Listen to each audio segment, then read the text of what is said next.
January 17. St. Anthony of Egypt, Abbot, 251 to 356 AD. St. Anthony of Egypt, disposing acres of land, did charity for the poor, and bought eternity of happiness. St. Anthony of Egypt, Abbot, is often called the patriarch of monks. When he was just 25 years of age, he lost both his parents. At their death, he inherited a considerable property with only the responsibility of taking care of his sisters. 6 months after his parents' death, one day when St. Anthony went to the church, he heard the word of Christ, "Go, sell what you have and give it to the poor, and you will have treasure in heaven." Matthew chapter 19, verse 21. When he meditated over the gospel verse, he came to believe that those words were precisely addressed to him. He donated 120 acres of land to his neighbors so that he and his sister could be free from the burdens of taxes. A little later, he sold some more of his property and gave it to the poor and kept only a little for himself and his sister. Subsequently, when he heard the words of Christ in the church, "Be not solicitous for tomorrow," Matthew chapter 6, verse 34, he gave in alms to the poor whatever he had for himself and his sister. He placed his sister in the house of virgins, where later she was entrusted with the care and direction of others in the holy way of life. St. Anthony himself took to solitude by becoming a disciple of a hermit. His life. St. Anthony was born at Coma, a village in Upper Egypt, in 251 AD. His parents, who were rich Christians, kept him closely guarded at home, away from the bad influence of the society. Being zealously protected at home, he was unacquainted with the language and literature of the world, except his own mother tongue. He was unable to read and write any other language. From his early childhood, he was remarkable for his temperance and frequent attendance on church duties and perfect obedience to his parents.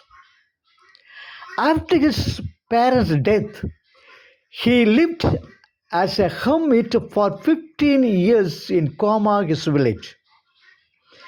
In 285 AD, when he was 35 years old, he quit Coma and crossed the eastern branch of the river Nile and took up his abode in the ruins of an old castle on the top of the mountain.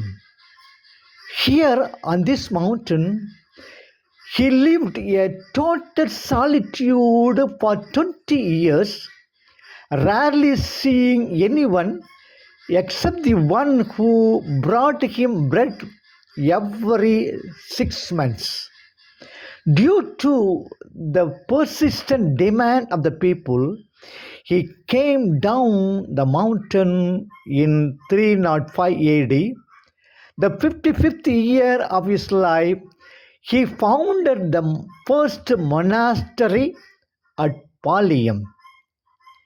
In the year of 311 AD, when Maximus renewed the persecution of the Christian, St. Anthony, in the hope of receiving the crown of martyrdom, went to Alexandria in Egypt and publicly exhorted and encouraged in martyrs in the prison, in their dungeons, and even in the places of their execution.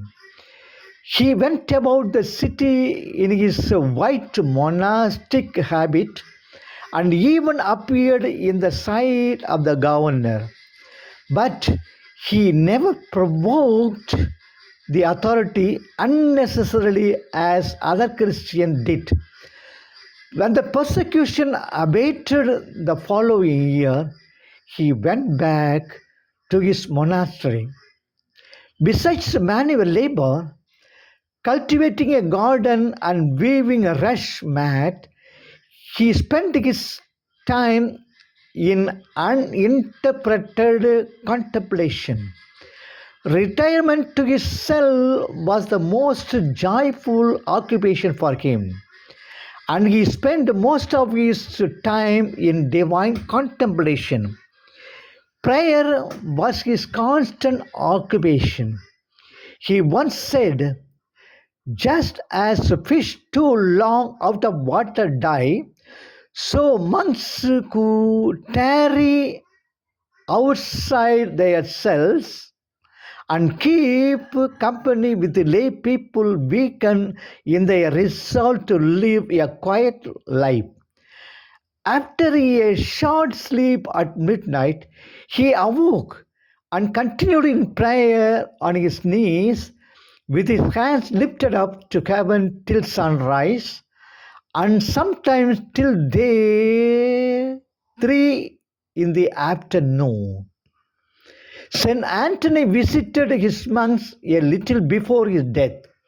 Later, when he came back to his cell, he instructed two of his disciples, Macarius and Amathus, who remained with him for last 15 years, to bury him secretly after his death.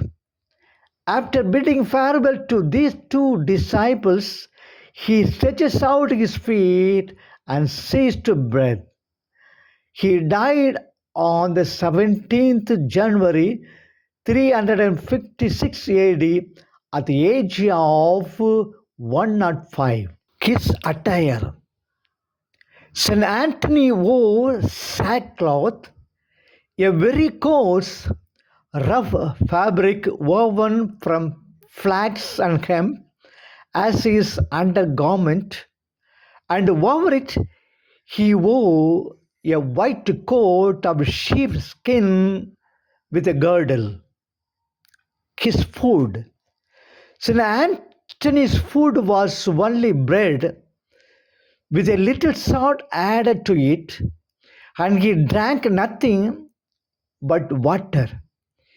He never ate before sunset, and sometimes only once in 2 or 4 days.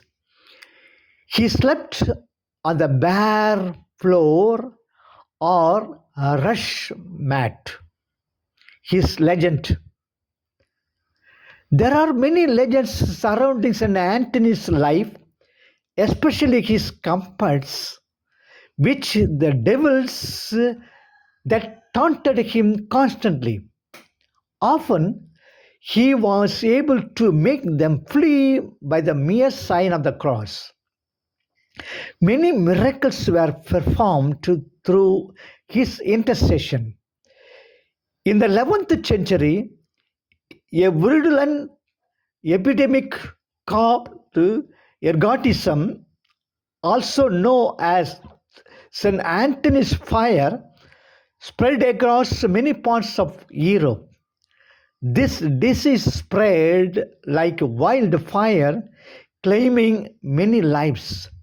It ceased miraculously through the intercession of St. Anthony. We also submit our intercession to St. Anthony the Abbot for getting healed from many diseases. May God bless you all. Amen.